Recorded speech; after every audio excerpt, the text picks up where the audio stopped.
Hello and welcome. You're watching the News at 6 with me, Ishan Russell. The News at 6 is all about the day's biggest developing stories, and we'll be filling in on them over the next half hour. But first, the headlines that we're tracking right now. Prime Minister Narendra Modi reviews steps to tackle drought and water scarcity in Maharashtra, Uttar Pradesh and Karnataka, directs measures to provide assistance immediately.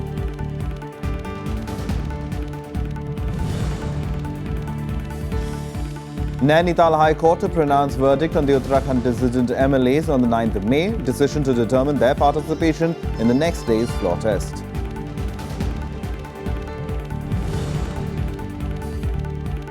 Railway authorities suspend train services between Srinagar and Banihal following clashes in the Pulwama district. Protests break out after the news of the death of 3 Hizbul Mujahideen militants in an encounter.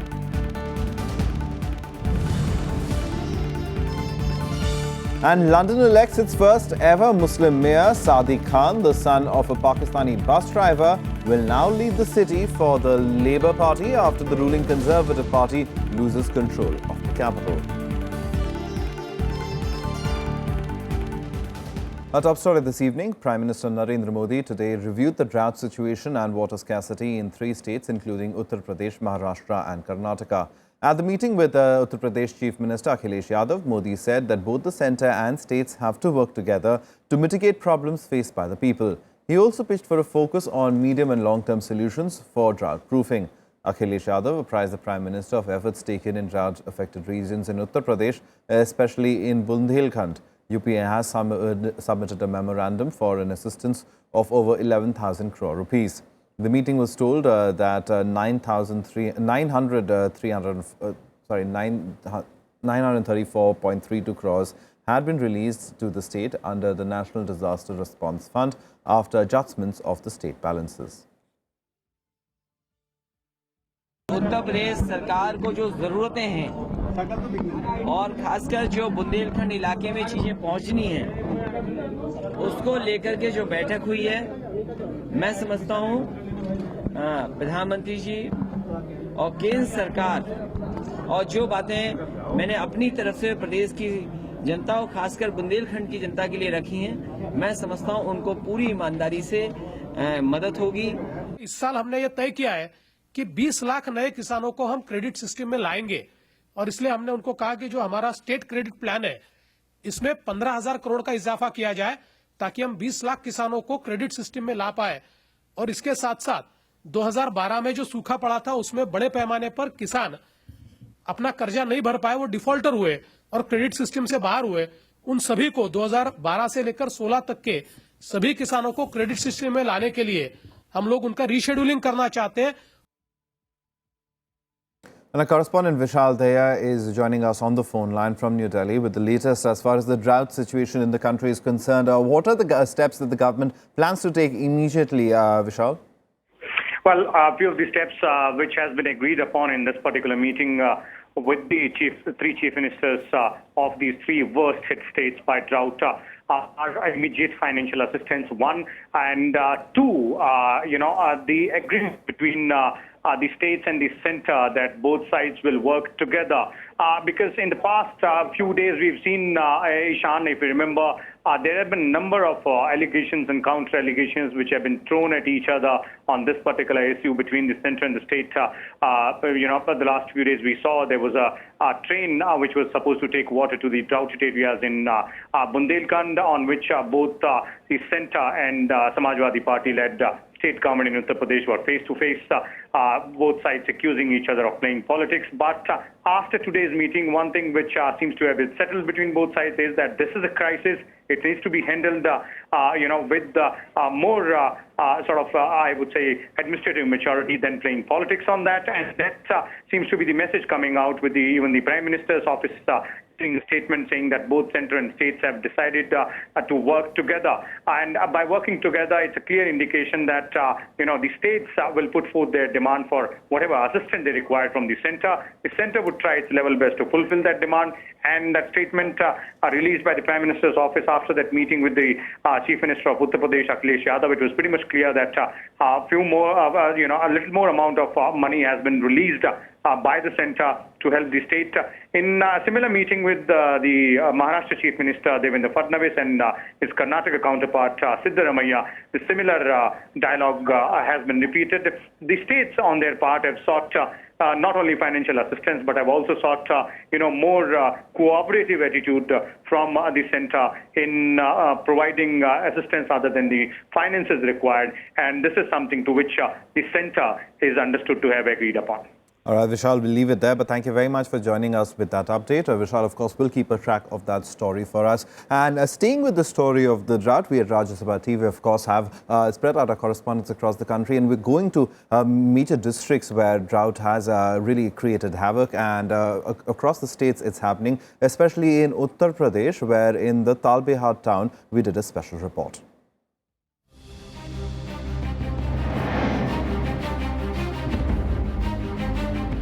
The sprawling fort in the Talbehat town of Lalitpur district. Its historic buildings are all proof of a proud legacy, but unfortunately the glorious past is of no help in its hour of crisis. The population of nearly 17,000 is facing its first ever water shortage. The once bustling boat club is shut and even tourists are keeping away. Water tankers are everywhere. हाँ, बांध ललितपुर जिला के अंदर 9-10 बांध है sir, और प्रथम बांध तो यहाँ पे अपना ललितपुर बांध है, वो मातरीला बांध है, जो कि मातरीला बांध से पानी बबीना के लिए और झांसी के लिए सप्लाई होता है और पर्याप्त मात्रा में वहाँ पानी पहुँचता है, लेकिन तालबेट के लिए पर्याप्त मात्रा में पानी नहीं मिल पाता है. The Mansarovar Lake is the pride of the town, but the rate at which its water level is going down has become a cause for concern. It's not only a major attraction for tourists visiting the 16th century fort, but also a swimming haunt for local children who are dejected by the state of its health. यहाँ पहले बहुत भराव रहता था और यहाँ नहाने के लिए आते थे और ये डूबा रहता था, अब सूखा पड़ रहा है यहाँ, और बोट क्लब भी बंद हो रही है इसी के कारण. यहाँ से भरा रहता था जी, यहाँ से नहाते थे बच्चे लोग. The water shortage extends to the entire Lalitpur district. Most of the medieval age wells are dry. Farmers are the worst sufferers. Although on 19th of April, Chief Minister Akhilesh Yadav toured the district and promised assistance. Bundelkhand की स्थिति आज बहुत दयनीय हो गई है. बुंदेलखंड को अपने हालात पर मरने के लिए छोड़ दिया गया है. आज उमा भारती जी यहाँ से मिनिस्टर हैं, जल संसाधन मंत्री हैं, लेकिन बहुत दयनीय स्थिति है. ललितपुर से लेके झांसी, जालौन, बांदा, हमीरपुर, लोग एक एक बूंद पानी के लिए मोहताज हैं. बहुत ज़बरदस्त तरीके से पलायन हो रहा, पशुओं की मौतें हो रही हैं, यहाँ तक लोग सुसाइड कर रहे हैं. इसकी वजह से लोगों की शादियाँ नहीं हो पा रही हैं, कई शादियाँ छूट गई हैं. हम समझते हैं कि इससे दुर्भाग्यपूर्ण स्थिति महाराष्ट्र में भी नहीं होगी जितनी दुर्भाग्यपूर्ण स्थिति बुंदेलखंड की है. Talbehat and its adjoining areas are still surviving on the water bodies built in a distant past. But the need of the hour is to focus on recharging them and also to come up with efficient solutions today. From Talbehat in Uttar Pradesh, Arvind Kumar Singh's report for Rajya Sabha TV. Now, the suspense over the fate of the 9 dissident MLAs of Uttarakhand ahead of the floor test in the State Assembly on the 10th of May continues. The Uttarakhand High Court today reserved its order for the 9th of May, a day before the vote of confidence. Meanwhile, in a bid to keep their respective flocks intact, both the Congress and the BJP have issued whips to their MLAs. The Uttarakhand High Court on Saturday reserved its verdict on the fate of 9 dissident MLAs for May 9th. The verdict will determine whether they can take part in the vote of confidence in the Uttarakhand Assembly on 10th of May. The hearing has been completed by both sides, and the distinguished judge has said that on Monday morning at 10:15 a.m. he has pronounced his judgment. The dissidents are hoping that the High Court verdict will be in their favor. पूरी तरह पूरा विश्वास है कि उच्च न्यायालय से निश्चित रूप से निर्णय हमारे पक्ष में आएगा. और मुझे दूसरा इस बात का बड़ा अफसोस है कि माननीय उच्चतम न्यायालय के निर्णय को मीडिया ने इस कदर उछाला कि 9 विधायकों को वोट देने का अधिकार रोका. माननीय उच्चतम न्यायालय ने बहुत साफ कहा था कि इन 9 विधायकों का इस मामले में हम कोई कुछ भी नहीं कह सकते क्योंकि मामला उच्च न्यायालय में लंबित है.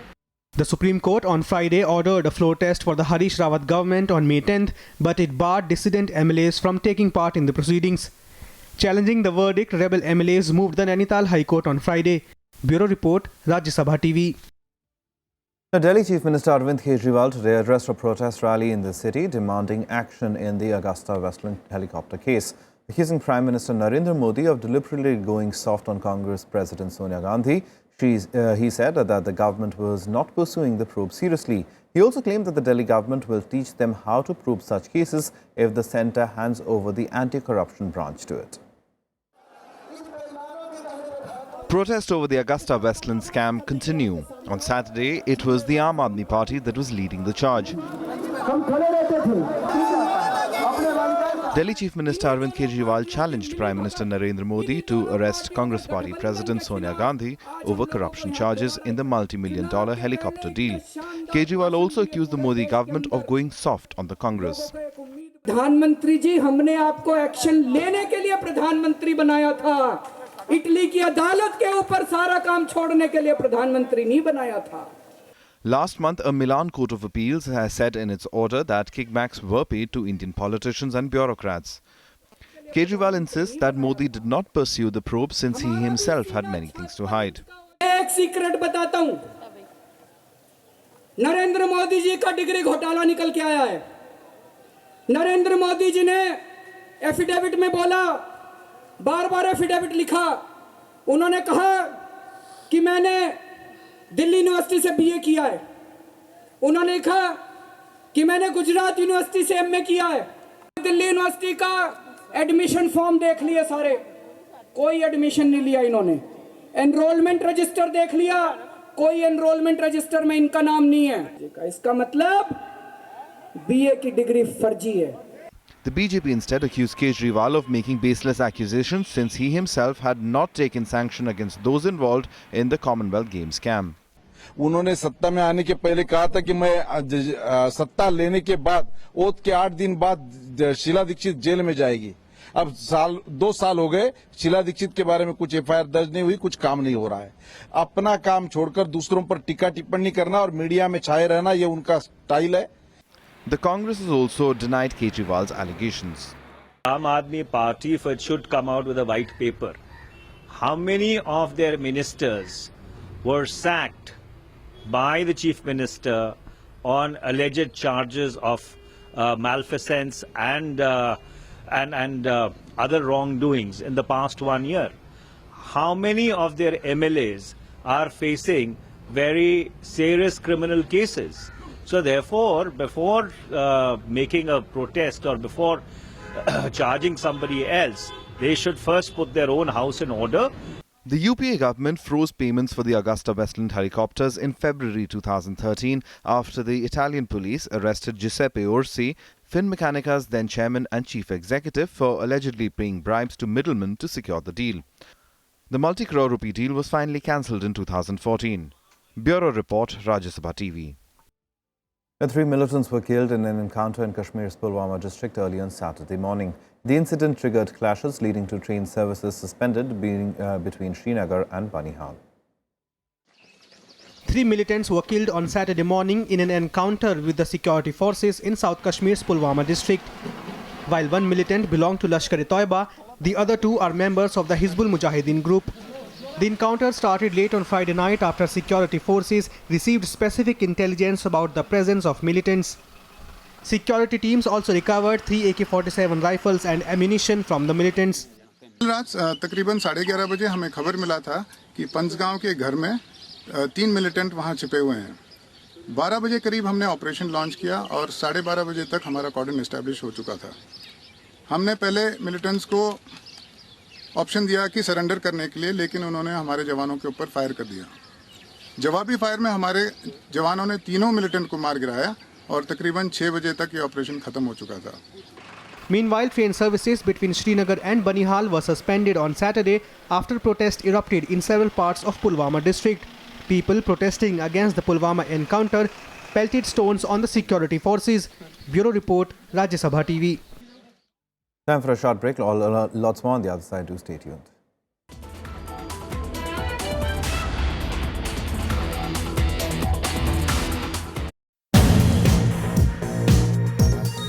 Create opportunities for the students to get absorbed in engineering jobs. And if you have to do that, then you have to do really high quality engineering in the country. Autonomy of the engineering institutes. These must be taken as completely sacrosanct aspects. Let the educators handle themselves.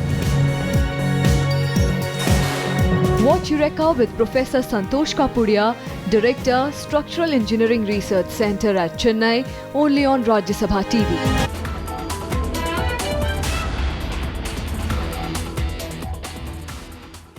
Welcome back. You're watching the news at 6. And now 40 school students were hospitalized after consuming a midday meal at a secondary school in the Banswara district of Rajasthan. The incident took place on Friday after children had lunch consisting of lentils and chapatis prepared in the school. Initially, the students were admitted to the community hospital, but when their condition deteriorated further, they were transferred to the district hospital. Food samples will be sent for testing to find out the case of poisoning. This is the second such instance in the last 2 days. 2 children died in UP's Mathura city after consuming a midday meal as well.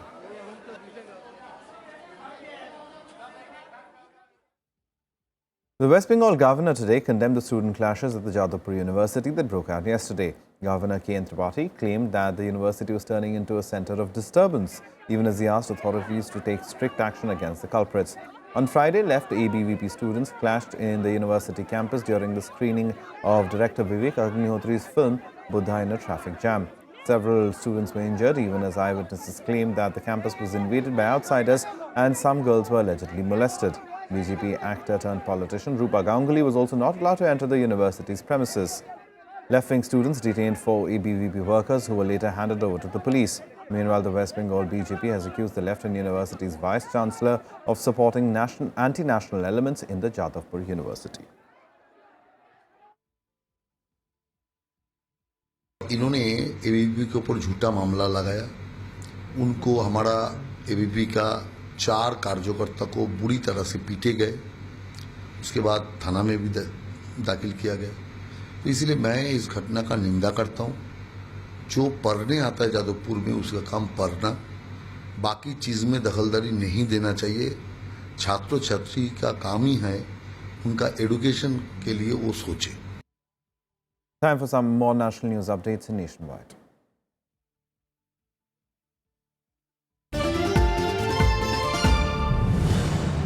The National Investigating Agency today filed a charge sheet against Dawood Ibrahim's D Company members who were allegedly assigned to spread unrest and communal violence across the country by targeting religious leaders.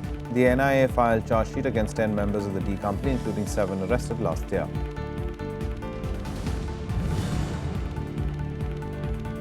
The indefinite hunger strike by JNU students entered its 10th day today, with JNU-SU President Kanhaiya Kumar withdrawing his fast due to medical reasons. So far, 6 JNU students have withdrawn their fast against the punishment by the university in connection with an event on the 9th of February, during which anti-national slogans were allegedly raised. 14 others are still continuing the hunger strike. Some JNU alumni will also sit on a one-day hunger strike in solidarity with the students. At least 6 members of a family were killed and 3 others injured in an accident in Rajasthan. The victim's jeep collided with a private bus while returning from a condolence meet. The driver of the bus fled after the accident. No bus passengers were hurt. 2 of the injured are critical. Now, Nepal yesterday recalled its ambassador to India over charges of non-cooperation and indulging in anti-government activities. Ambassador Deep Kumar Upadhyay reportedly confronted Nepalese Prime Minister KP Sharma Oli regarding the cancellation of President Bidya Devi Bhandari's scheduled visit to India. The Nepalese president was scheduled to visit India from the 9th of May as the state guest at the invitation of President Pranab Mukherjee. Upadhyay, leader of opposition of Nepali Congress, was appointed as Nepal's envoy to India in April last year. He has also been accused of visiting Madhya districts of southern Nepal along with Indian envoy without informing the foreign ministry. Now, the Canadian government today sent trucks and helicopters on Friday to safely remove thousands of people stranded north of a wildfire that ravaged nearly 250,000 acres. Officials fear that the massive blaze could double in size in the coming days. Canada's monster wildlife could double in size, meaning there is no time to lose for those still caught in its path. Fleeing for their lives, people have piled on to at least 1,500 vehicles on the only highway out of Fort McMurray in Alberta. Our government has met all of the Alberta government's requests for assistance, including providing air assets and 7,000 cots for evacuees in emergency shelters, with 13,000 more on the way. We continue to monitor the situation closely, with high temperatures and shifting winds changing rapidly, and we continue to urge caution to all evacuees. Helicopters hovered overhead, watching for flames on Friday, and police set up emergency fuel stations along the road to keep the line of cars moving. The wildfire has already forced precautionary production cuts or shutdowns at about a dozen major facilities, eating into a global crude surplus and supporting oil prices this week. What we're looking at right now still, our primary focus is the safety of the town, the safety of the residents of the town. Charred ruins are all that is left of some neighborhoods of the oil town, with 1,600 structures thought to have been destroyed by a blaze already described as bigger than New York City. The Inferno, the largest of 40 wildfires burning across the province of Alberta, has forced some 88,000 residents, the entire population of Fort McMurray, to flee for safety. Bureau Report, Rajya Sabha TV. Now, London has elected its first ever Muslim mayor, causing the ruling Conservative Party to lose control of the capital. Sadiq Khan, the son of a Pakistani bus driver, will now lead the city for the Labour Party. I therefore declare Sadiq Khan to be elected as the new Mayor of London. A big victory after a bitter campaign. Sadiq Khan of the Labour Party is the new Mayor of London. Son of a Pakistani bus driver, Khan was accused of being too close to Muslim extremists. Thank you, London. London is the greatest city in the world. I'm so proud of our city. I'm deeply humbled by the hope and trust you have placed in me today. On the other side, a painful defeat for the man who started favourite. Wealthy, conservative maverick Zach Goldsmith tried hard to associate Sadiq Khan with Islamic extremists. I'm disappointed, of course, by the result, that I won't be able to deliver a manifesto that I'm really proud of.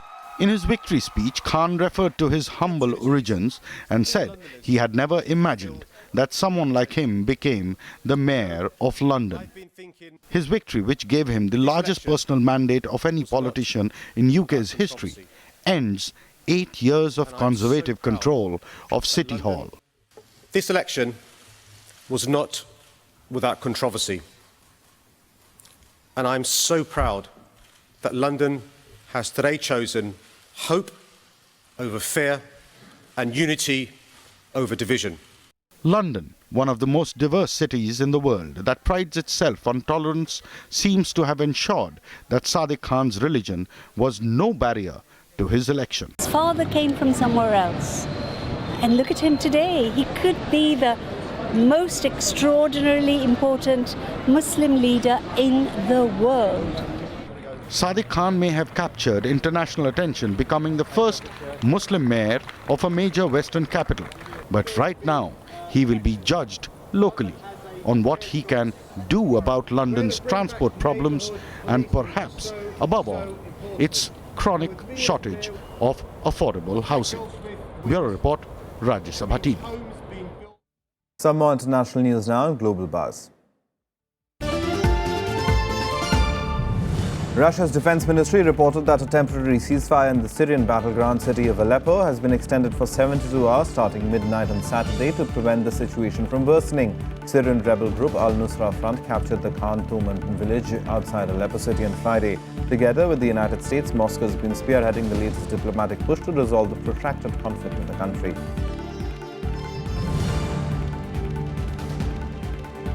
The marine vessel Guardamar Polyhymnia today rescued 37 migrants, including 10 women and 3 babies, 17 miles off the east coast of the Alboran island in Spain. The refugees departed from Morocco on the 6th morning and were later rescued in the evening. The rescued immigrants had no major injuries, however, a few were suffering from cold symptoms. They'll be handed over to local authorities after being treated by the volunteers of the Red Cross. U.S. policeman Eulalio Sevilla Tordil was arrested on Friday on suspicion of killing his wife and then carrying out 2 deadly shootings at shopping centers in the suburbs of Washington, D.C. He's been taken to the Montgomery County Police Headquarters for further questioning. Total worked for the U.S. Department of Homeland Security and was said to be on administrative leave after his estranged wife obtained a protective order against him. North Korean leader Kim Jong-un on Friday hailed the country's recent nuclear test and launch of a satellite into space at the opening Congress of the country's ruling Workers' Party. The 7th Workers' Party Congress in Pyongyang is the first in the last 36 years. During the Congress, Kim is expected to further consolidate his control over the country that has grown increasingly isolated over its pursuit of nuclear weapons. Time now for some sports action in Sportsbeat. Indo-Swiss tennis pair of Martina Hingis and Sania Mirza will clash with the 5th seed French duo of Caroline Garcia and Kristina Mladenovic for the women's doubles title of the Madrid Open Tennis today. The top seed pair recorded a crushing 6-2, 6-0 win over American-Russian combine of Vania King and Alla Kudraevtseva. In the semi-finals on Friday.